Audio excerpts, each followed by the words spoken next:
My name is Martha DiVittorio.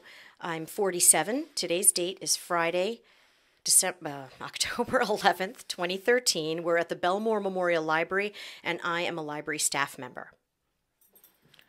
My name is Fran Gusoff. I'm 56 years old. It's Friday, October 11th, 2013, and I'm at the Bell Memorial Library, and I'm a patron. Okay, so I guess we're going to talk about your Superstorm Sandy experience today. Okay. I guess my very first question is, what was the first thing you heard about Sandy? How did you find out that the storm was coming? All over the news, the papers. They were warning us, and we were just, yeah, right. Right. That's what I was going to say. Is did you believe that it was going to be as bad as they were predicting? No, because they've predicted it so many other times, and so we decided not to get out. We watched when the storm came. Other neighbors went out, and when the waters were coming, I stepped outside and I watched the water come down my street, and it was just flowing in. It was like nothing. It was unbelievable. I never saw something like that. And my street always floods because I'm down by the docks, but we're in the middle of the street, so it never has come that way. I just want to tell you that I've been living in Bellmore for all my life, I should say 56 years. And when my parents bought the house, my father says, I want the highest house on the block. Huh. So we got lucky with nothing in there. But I did watch the water go up to almost to the bedding in the when the water came down. I thought the water came to the bedding, but we were lucky we didn't get it in the basement. Whereas down the block, they really got devastated on both sides. Wow. So can you paint me a picture in words of, like, here you are, you're standing outside your house, right? Uh-huh. Outside the front. It Give was me a like description of what you see. Well, no, I saw like a river. It was coming down like a river, and I couldn't believe it. I thought it would stop, and it wasn't stopping. And like I was on the phone with a friend, and whose parents lived 2 doors down from me, and she calls me and she goes, "What's going on over there?" And I said, "Oh, the water's down by your parents." Okay, and she goes, "I'll call you back." She calls me back about 5 minutes later, and I go, "It passed your parents' house." It's now, of course, I can see the way the water was angling. It was like in front of my neighbor's house at an angle. Of course, and then it started coming, and as I'm talking, she goes, "I'll call you back." I said, "Oh, we just passed my house." So it was just Rapid. yeah, it was unbelievable, and I hadn't seen such bad stuff like that since Gloria, where it ended up down the street at the lot by me. Wow. I remember Gloria too. Do you think more storms are headed our way? What do you think? Well, the thing is, I would think so. The way the global warming is, you can't really tell anymore. The way we have destroyed the earth, and little things that we've done is causing global warming. And say, like, for example, it's October, and usually you're running around with a coat.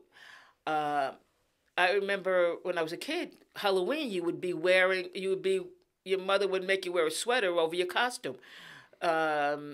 So today you can go. Your parents are walking, and they're walking with short sleeves, and you can wear your stupid little costume that's flimsy and doesn't matter because it's warm.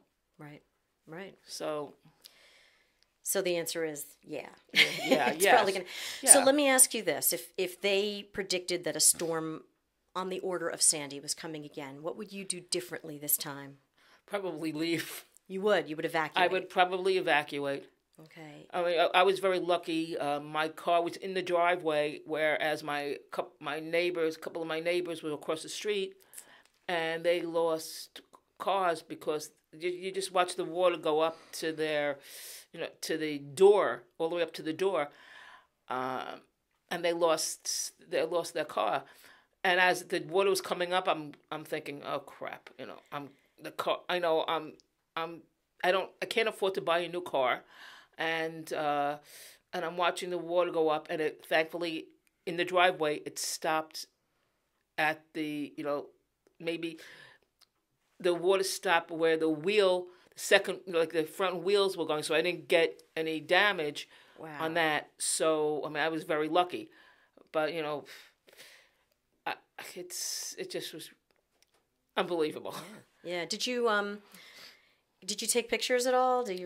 I took a couple of pictures, but with my old camera, so I don't have my old phone. Right, so right. I don't know if I don't know if I do it. I might have it.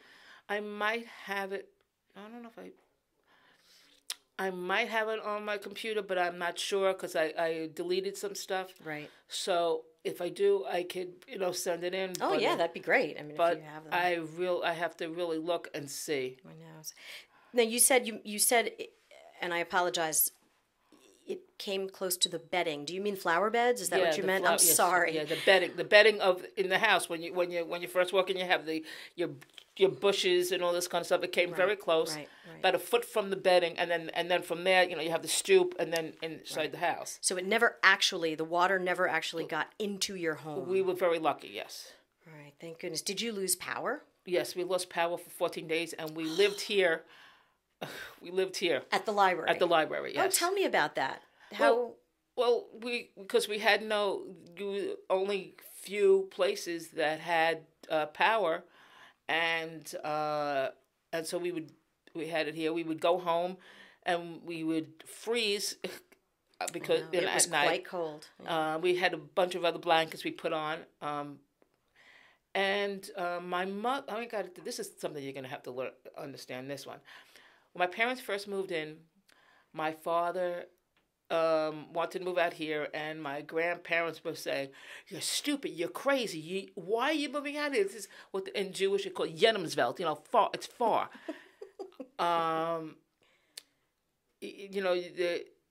Where were they from? They were from Brooklyn. Okay. So then it's far. It's too far for you to go out. So my grandfather was in the Army and Navy business, and he gave my parents a sterno stove and said, "You're going to need this." And that was 58 years ago. Okay, my family's been living in that house 58 years. Right. So maybe 57 years. That's so he gave him a sterno stove, and my mother used it. I think maybe once we had a blackout in 1969, and they just used it just for coffee. Right. And then that was just once because it was just like, oh well, we have it, why not use it? And then this time, we cooked everything on it. We cooked everything on it. We had our grill, but because it was a little bit because it was November and it was cold, everything in the refrigerator we put in a box for outside. What do you call those? Like a cooler? A cooler, yes. We put it out in a cooler, and then we put whatever else we had in the grill and closed that. But the squirrels found a way to open it up and the grill. The grill. Get out of here. Yeah, we're trying to figure out. What do they work together? I don't know. Maybe they're little paws. Maybe it was a raccoon. I don't know because they have this. Wow. They have ways to open it. But thing is, we used our resources, and that we didn't have to. We have electric. We don't have gas, so we used what we could. And but I said we used the sterno stove, and we went through about 30 sterno things throughout a few weeks. To cook our meals, breakfast, most likely not lunch, but like breakfast and dinner. Yeah, and coffee, like you said. Yeah, coffee. Your grandfather. My grandfather. His prediction came true. Well, yeah, but that was like, you know, he's. I don't know. Like he probably says, "I told you." I can't imagine him saying, "I told you." But who's to know? It was 56. My father's been gone for some years now, but he never saw it, and he never saw that. That's really good. But it's just, that's the way things were. It's so funny. Yeah. I'm going to ask you a question because it's very interesting to me. When did you use any other place other than the library to like recharge your devices or warm up or anything? It was just here. It's just here. Tell me what your experience was, and you don't have to hold back. Did you find it helpful? Did you find it lacking? Is there something we could have done differently for you? Well, the only thing that we requested, and it went to your board, was when you were having when since it was so freaking cold in the homes and there was no electricity and it was warm here, you had your hours. We asked you on certain hours. We asked you to extend it for the time. Yes. Because they were going to close. I think it was I don't know what, on Sunday, for Saturday and Sunday you were going to close at 5. At 5, and we wanted to just say, can you, just do it, open up. Right. And we were very lucky that they said okay, And because I do remember we extended hours for a few days when it was necessary. Well, it was about a couple of weeks until everybody was getting their electricity back, and then after the electricity was coming back, they kept on saying, oh, you have to be home. You have to be home because they have to come into the house to check to see if you have any water in the house, and so this was LIPA, right? LIPA. LIPA was pain in the neck. They were. Well, in the state was very upset with LIPA because they were sitting on their butts with their feet up and not doing freaking thing. And if they were on their toes, we wouldn't have had 14 days of no lights all over the county. Right. So you felt that LIPA was unprepared. Unprepared. To deal. Yeah, but they were told, and they should be more prepared than we as citizens. Citizens, they should be more prepared than because they are I would say a state or a county. A state or a county company that needs to do certain things to prepare, to be helpful to the citizens. Unlike the library, can be closed. That's because it's not really a resource. I mean, we have the computers, but it's not a resourceful place for us to hang around. I mean, it's good. It's good in one way, but it's not a necessary place. So what you're saying is you'd rather have your hospital open than your library. Well, yeah, well, like vital, life-saving. Certain things that this is good for social networking. I mean, for a social place, which is good. I mean, you're not going to say, well, the movies. Well, yeah, you have stuff to pay, or those are the kinds of things that you miss. Mm-hmm. I mean, those are the kinds of things that you really don't need. Those are like they're not necessities.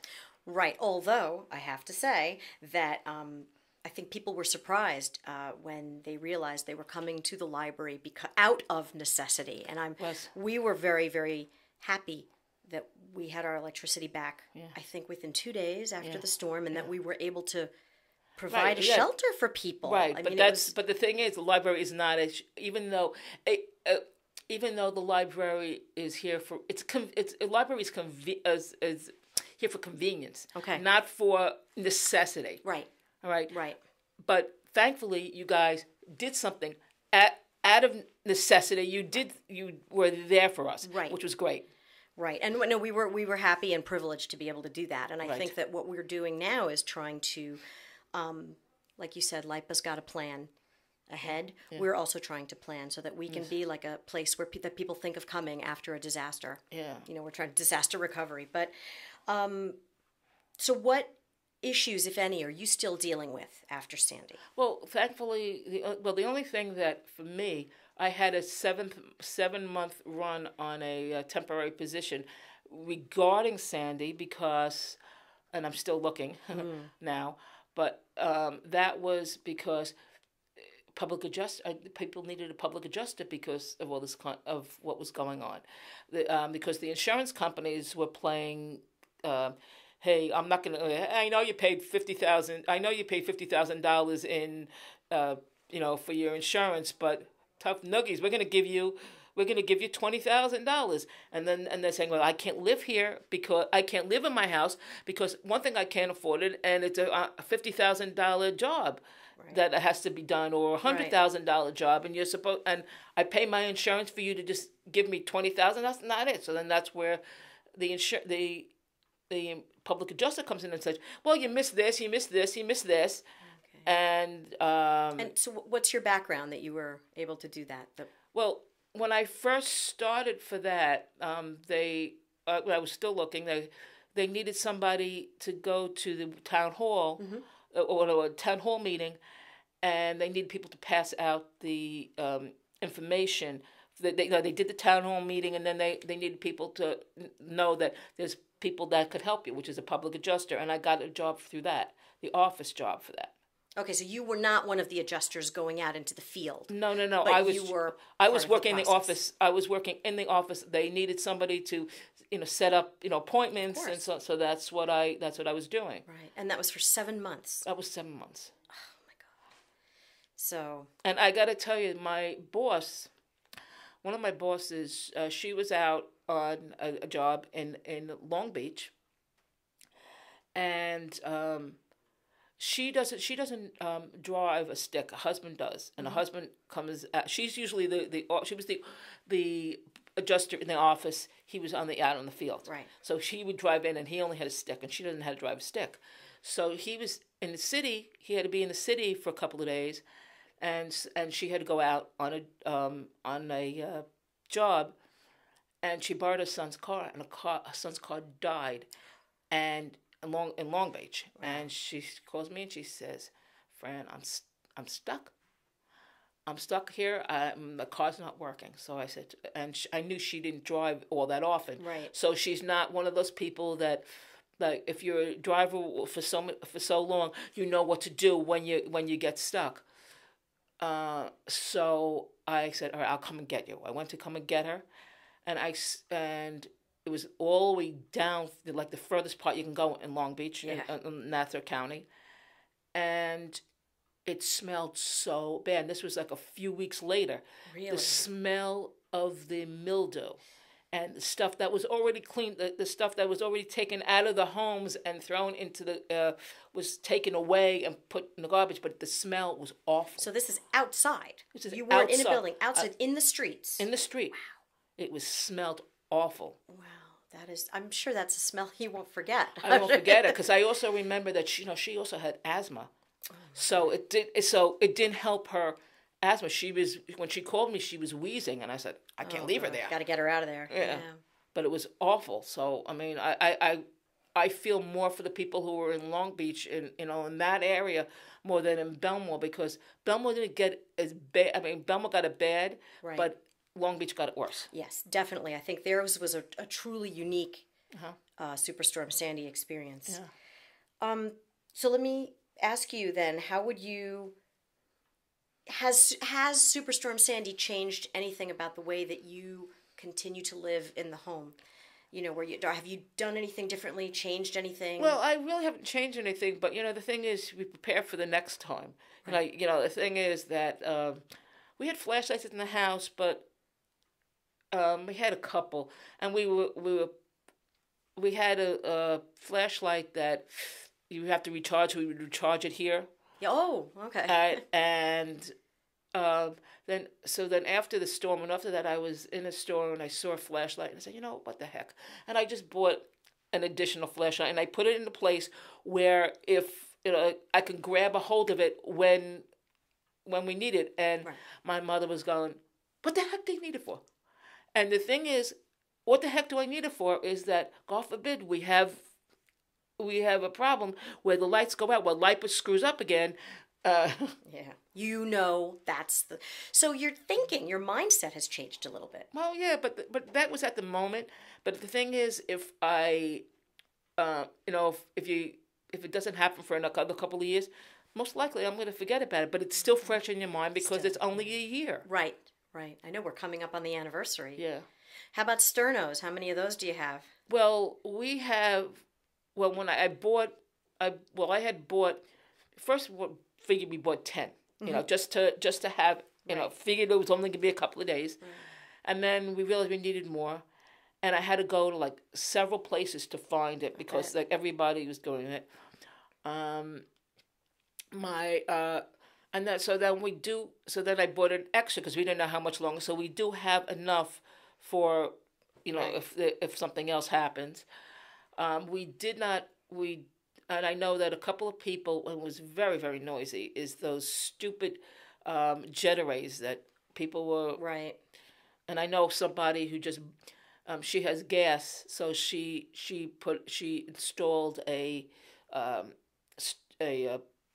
generator in her house just in case.